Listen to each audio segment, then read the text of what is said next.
is grow your capacity. If there's one big thing that I have realized has been the major problem of those of us in diaspora, is that we leave our capacity at the level of where we were before we left Africa. We do not understand that you're in a new environment and you need to grow your capacity in this environment. And I'll give you an example. How many of you who are outside Nigeria, outside Africa generally, have done a financial training since you left Nigeria? You went for a class. It wasn't a degree. It was to teach you how to understand money, how to make, manage, and multiply money, how to understand the way money works in that city that you live in, whether it's UK, whether it's Canada, whether it's Netherlands, whether it's Dubai, whether it's US. If you've done that, type 1. If you've not done that, type 2. First step, okay? I want you to build money capacity.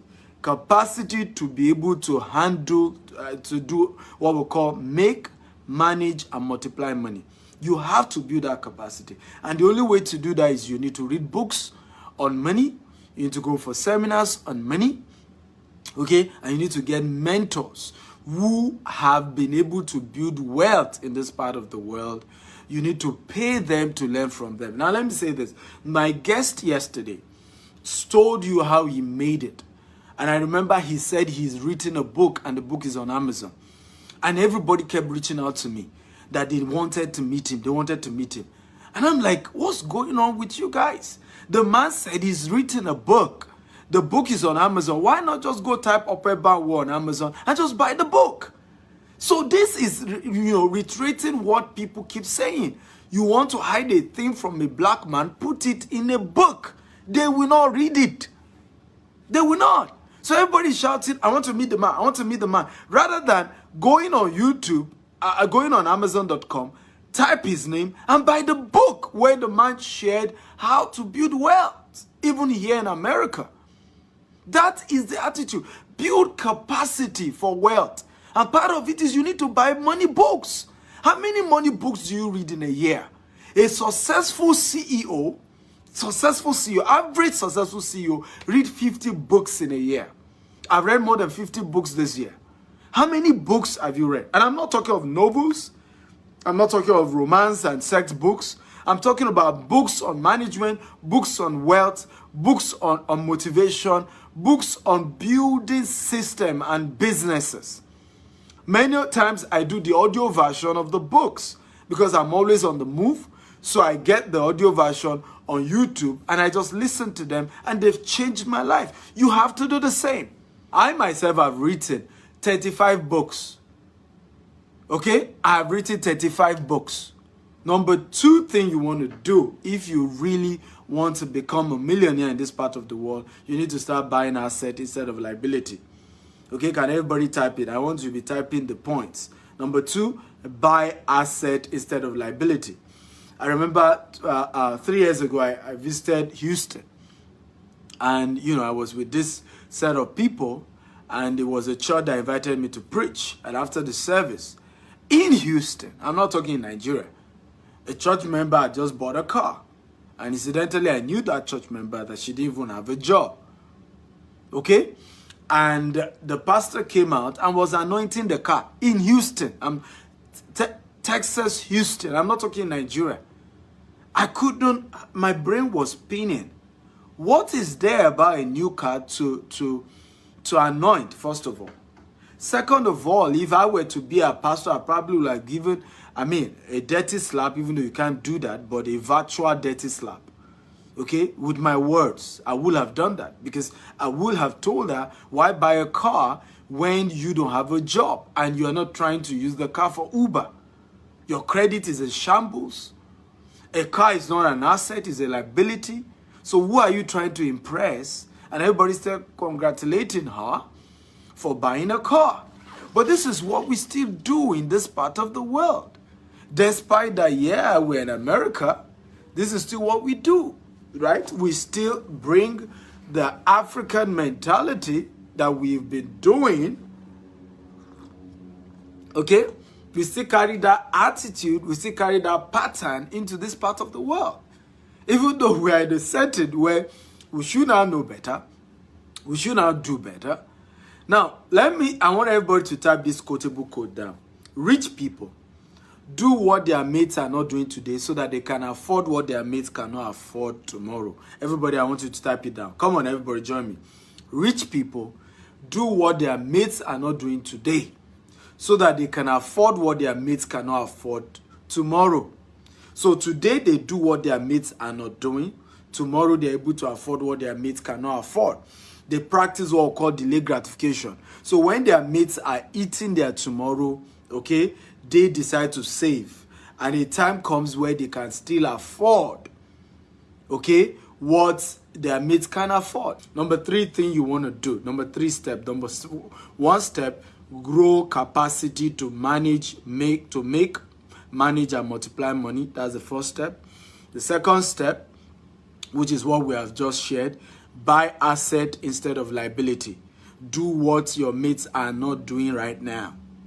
If your mates are doing parties, you decide to buy asset. Decide to invest in wealth. Decide to buy land. Decide to buy houses.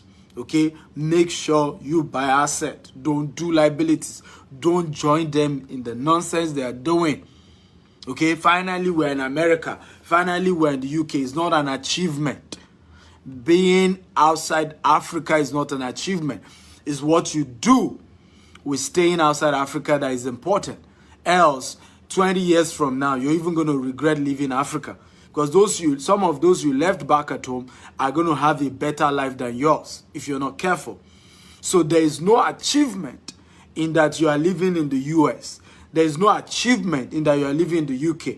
There is no achievement that you are living in Canada or Dubai. It is not an achievement. Wake up and face that reality. It's not an achievement.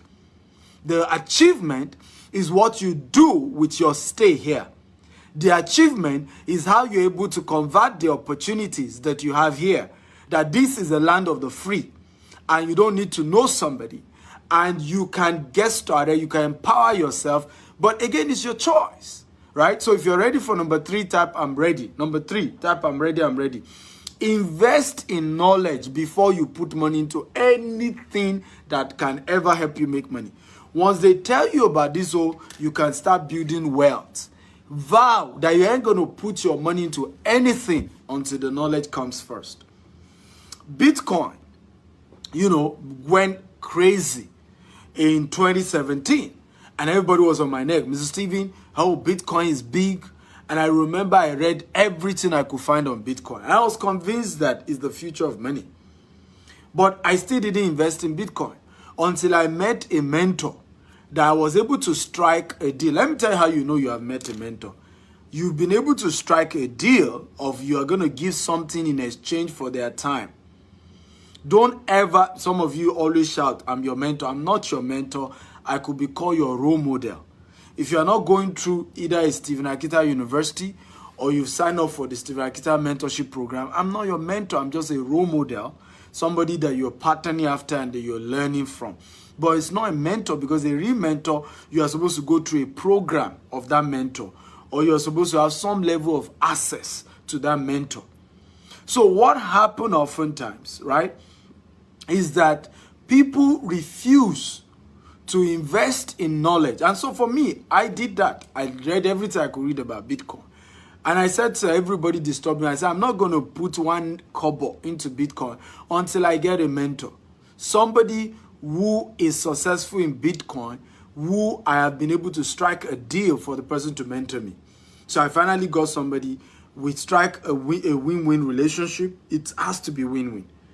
I was able to create what I was going to be doing for him. In exchange, he was willing to show me the ropes. I invested in Bitcoin. I didn't just make money. Every of my students who are in my coaching program made money and didn't lose money in Bitcoin.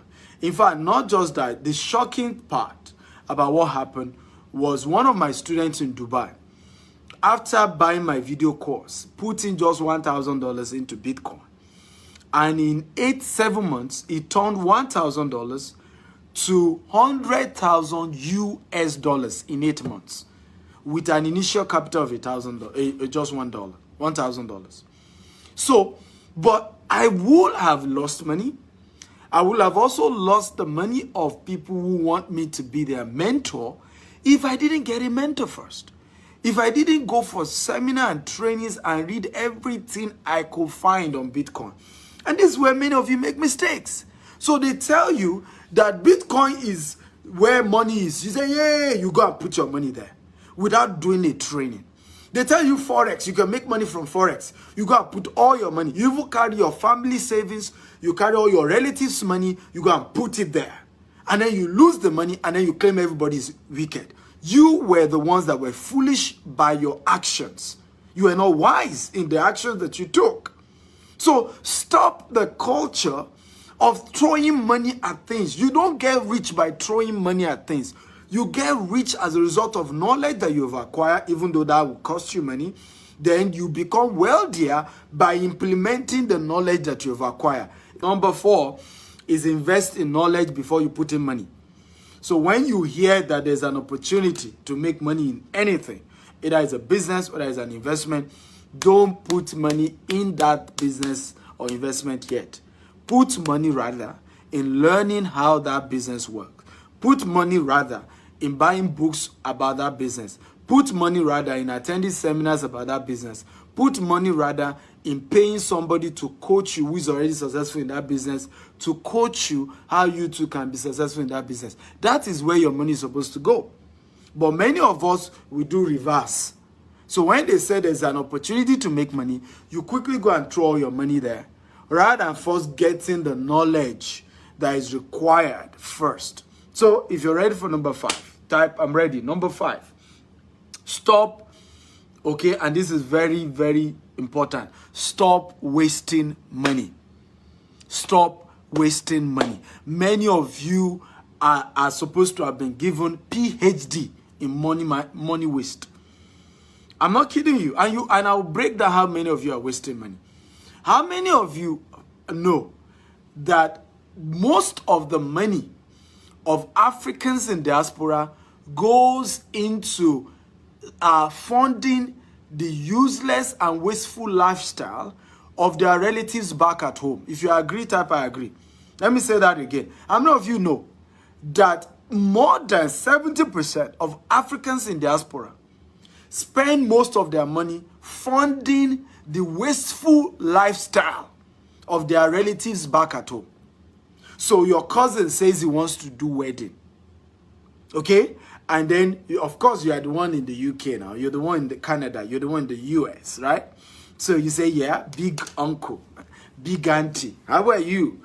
No problem. Things are a bit tough, but I'm going to send you $2,000. But I'm going to send you $5,000. I'm going to send you $10,000. Wasteful rubbish. And then you want to build wealth that way.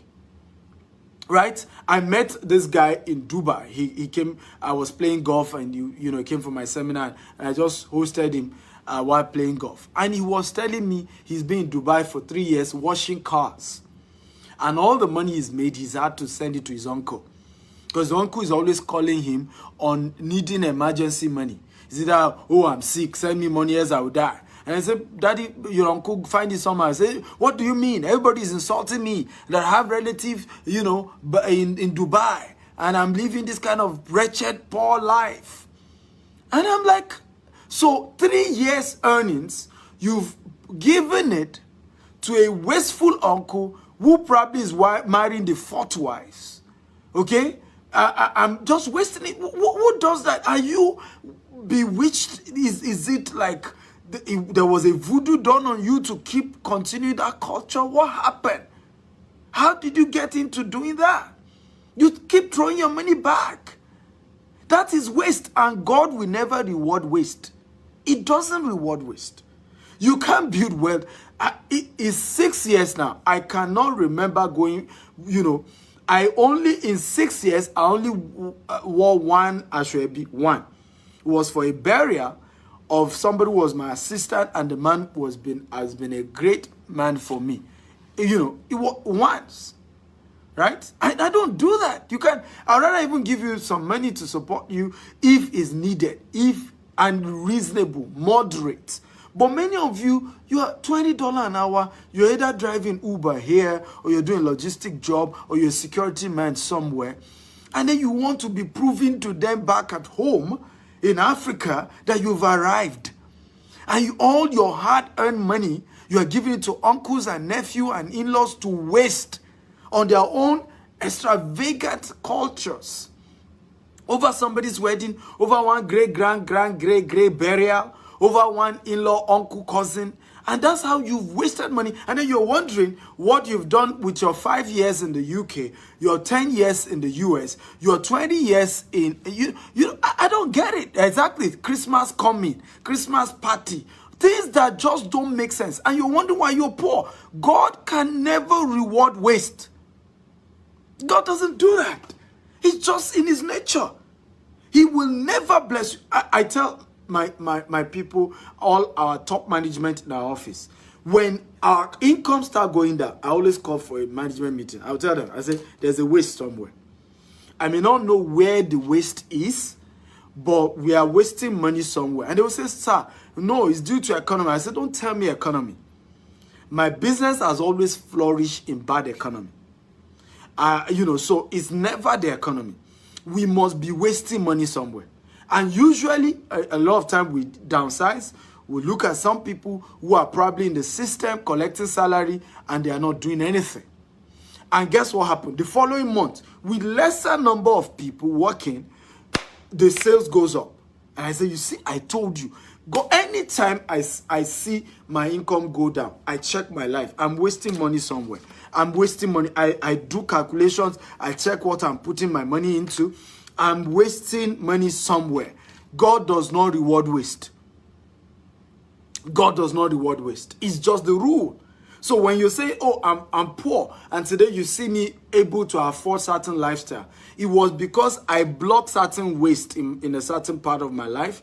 And then today, I have now come to a point where those things are no longer waste. I could afford them, over afford them today, right? I wouldn't even know that I've spent money.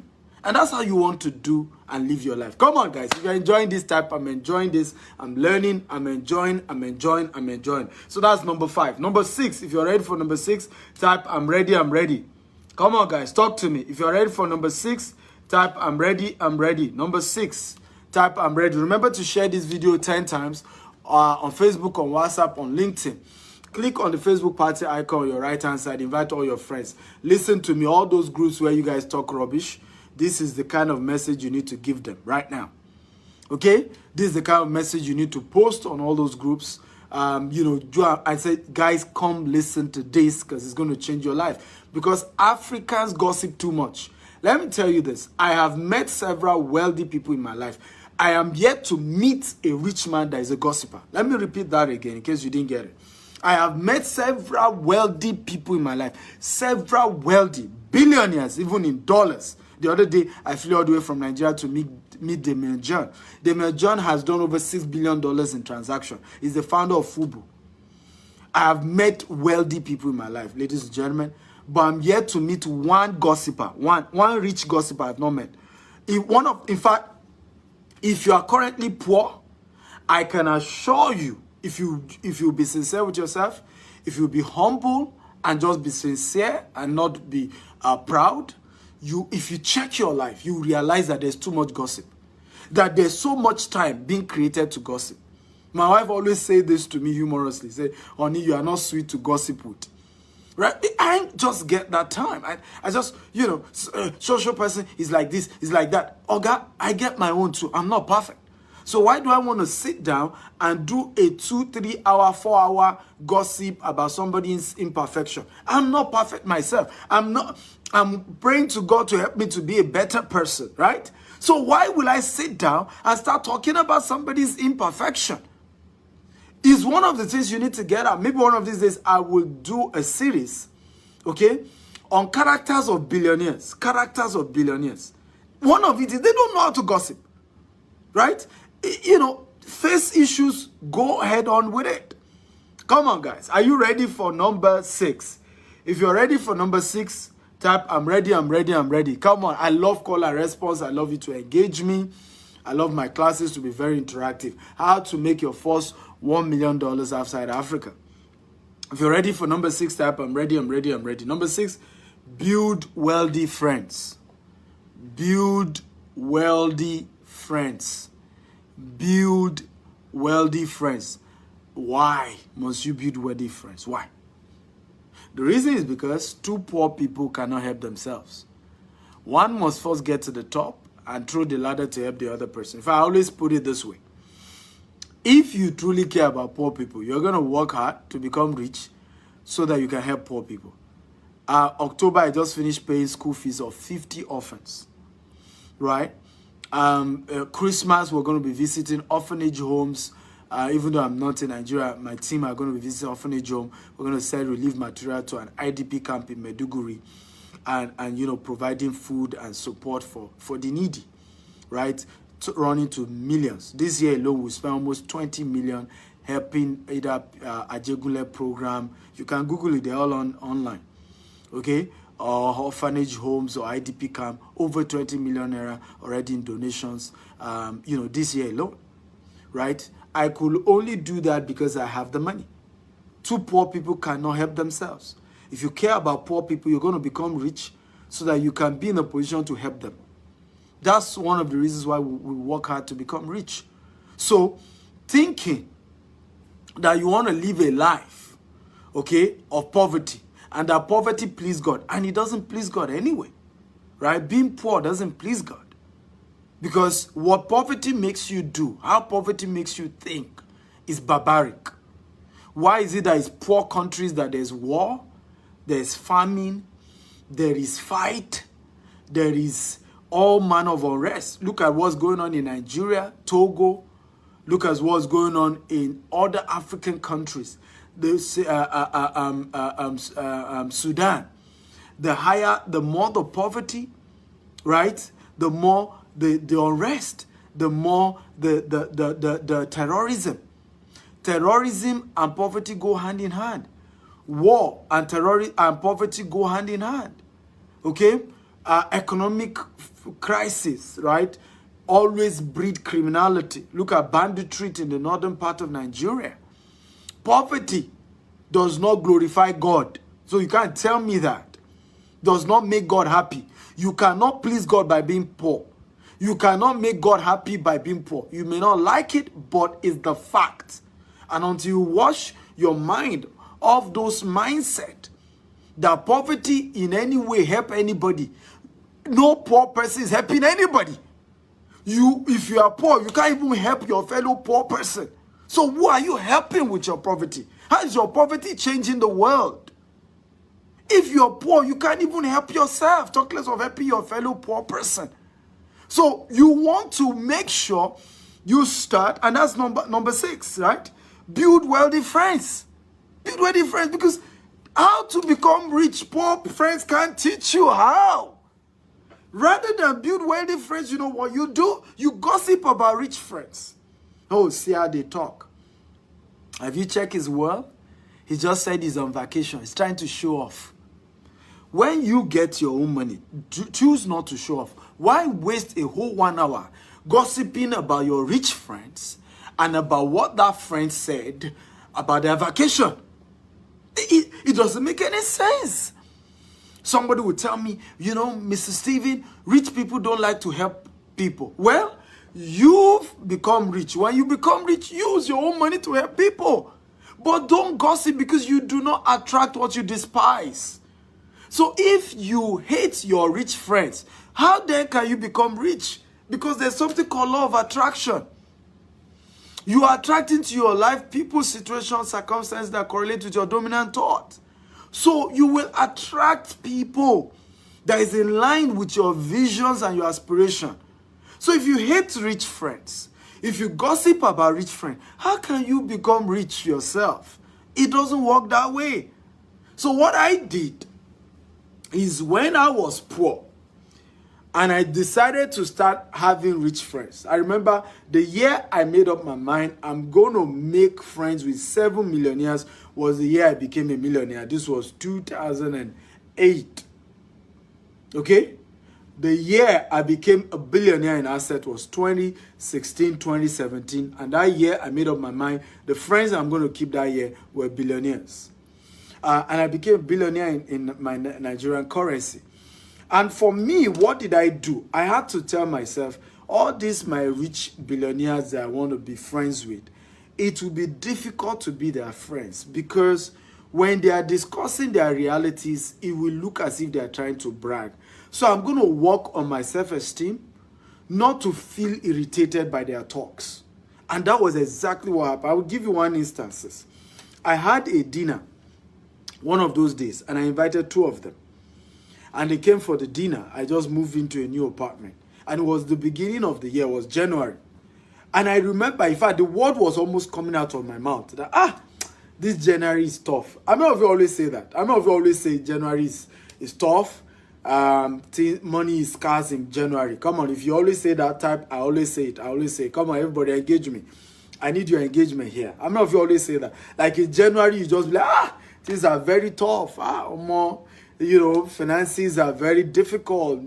January is always long, and things are very difficult and all of that. I mean, if you always say that. Now, I was about saying it because one of the things that we have to change, that's why I said build wealthy friends. One of the things wealthy friends will change for you is your tongue. And remember, the Bible says death and life are in the power of the tongue. You are poor because you keep talking poverty. You become rich when you start talking wealth, when you start speaking wealth, your tongue has to change. And what your friends will help you do is that they will begin to help you change your tongue. So the word was almost coming out of my mouth. January, things are tough. And guess what happened? One of these billionaire friends said, good news. I said, what happened? He said, you won't believe it. We just got 2 contracts because he's into construction. And he said the first one is 3.5 billion naira. He said the other one is 4.5 billion naira. He said, in fact, a lot that blows the phone is what I received this January. He said, because many of them mobilized me. One mobilized me with about 700 million. The other mobilized me with about 400 million. Now, of course, what did you think I now said? I swallowed all my statement that I wanted to say things were difficult in January. In fact, I had to join him in the song that, this January, me too, I'm working on something. By the grace of God, this will be a good January. And can I shock you? That was the last January that things were ever difficult for me. I'm not kidding you. It was the last. And it was just by just being in the company of the right people. Because why do many of you fail even when you go into business? You are an employee. All your friends are employees. You go and start a business. And remember, even before you started that business, you confided in all your employees, your friends who are employees. By the way, why do you want employees to encourage you to start a business? They're going to encourage you. If they think business, they will have started it before you. So it doesn't even make sense to me where you choose to start a business and the first set of people you go and tell to give you counsel is people who have never started business in their life. It doesn't make sense to me. Many of you do it when it comes to property investment. You want to buy a land in Nigeria. The first set of people you call are those your friends who have always even told you to be careful buying land in Nigeria or buying land in Ghana or buying land in Sierra Leone. And yet, one day later, you're going to say Chinese have taken over Africa. Chinese are buying properties like no man business. I am from Nigeria. If you know how much Chinese people have bought property, in fact, right now, 2 out of every 10 properties I want to buy in Lagos is owned by a foreigner. I'm not kidding you. Because we are always buying properties. 2 out of every 10 properties. When I do the research, some of them do it in the company name. I will eventually realize that it's a foreigner that owns it. Yet you are sitting in the UK, in the US, in Canada, and you're shouting, hey, Nigeria is finished. What do you think about the economy? Oh, I think that country is messed up. Continue. One day, a government policy like Trump will come and chase everybody out. And that's when you start playing victim and start praying and fasting, hoping Trump loses the election. Okay? But the reality is, why be a victim? Why be a victim? Why? Build wealthy friends. Let them show you how. When you go into trouble in your business, because they have also been there, they will encourage you. But when all your friends are poor people, guess what they're going to do? They will mock you. They will tell you, I told you not to go into that business. I told you not to invest. You thought you were better than all of us. Me, I've decided to live my low life. I've decided to live my nobody life. You want to change that approach. Two poor people can't help themselves. You want to make your first $1 million outside Africa, you need to get millionaires as friends. They may not be Nigerians, they may not be Sierra Leoneans, they may not be Ghanaians, they may not even be Africans. Some of them may be white people, some of them may be Chinese people. You want to first be their friends. They will help you, they will open you up, they will help you change your mindset. They will take away all those, limiting mindset that you came from Africa with to this part of the world. They will open you up to the secrets of how they made their own millions in this part of the world. Besides, it's their country, so they know it better than anybody else. But many of you will come to the US, you come to the UK, and guess what you do? You even do not want to make friends with Westerners. You say they are racist. The first place you are looking for is Igbo Association of Baltimore, right? Oduduwa Association of Maryland, right? Arewa Association of New York. Oh, what a nonsense. What a nonsense. Nobody builds wealth by being nepotic. Rich people are never nepotic. With all the Trump is telling you, I was in Trump Tower, and guess those I saw there, black people working for Donald Trump. Whether you are black or yellow or green, if you can add value to Donald Trump, you think he's not going to be your friend? Some of the top campaign managers for Donald Trump in the current election he lost were black people, in case you don't know. If you are learning, type I'm learning. So number 6, build wealthy friends. Okay, because even when you go into trouble in your business and whatever you do, at least your wealthy friends can come to the rescue. Come on. If you are blessed, type I'm blessed.